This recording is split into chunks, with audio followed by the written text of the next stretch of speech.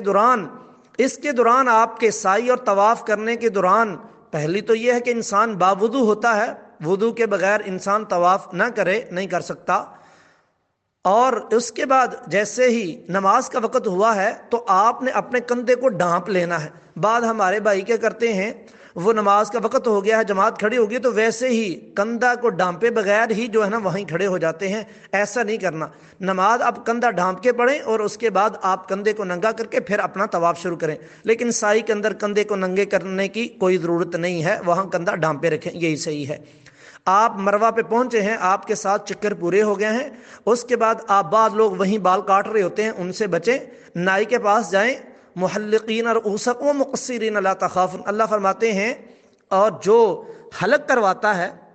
یعنی اس طرح کے ساتھ ٹرینڈ کرواتا ہے، اللہ کے محبوب نے 3 دفعہ اس کے لیے دعا کی ہے، اور جو کینچی کے ساتھ بال ٹھیک کرواتا ہے یا موٹی مشین لگواتا ہے اس کے لیے 1 دفعہ دعا کی ہے۔ اب آپ نے ٹرینڈ کروا لی ہے، اب آپ کا عمرہ اللہ کے فضل سے بالکل سنت کے مطابق پورا ہو گیا ہے،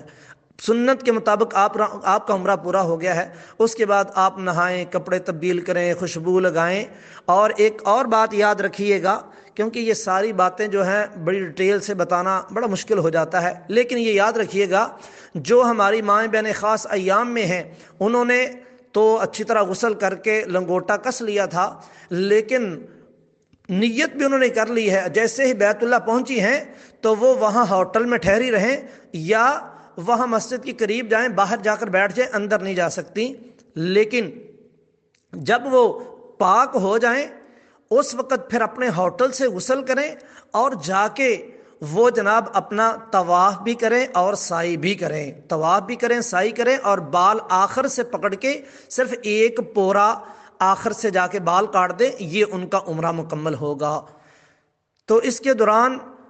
جو پابندیاں احرام کی ہیں وہ خاص ایام کے اندر ہیں، بیت اللہ میں ٹھہری ہیں، لیکن جو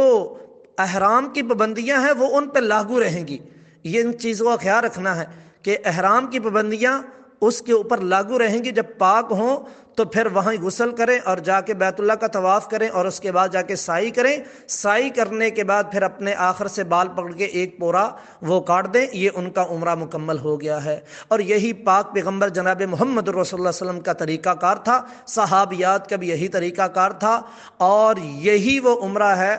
جو اللہ رب العزت کے قریب انشاءاللہ قبول ہوگا، مقبول ہوگا، اور اس کے بعد انسان بیت اللہ میں رہے، کثرت سے طواف کرے، اسی میں ہی اجر ہے۔ اللہ رب العزت ہمیں سنت کے مطابق عمرے کو ادا کرنے اور ہر انسان کو اپنے گھر کی زیارت اللہ رب العزت نصیب فرمائے۔ ھذا ما عندی واللہ اعلم۔ السلام علیکم ورحمۃ اللہ۔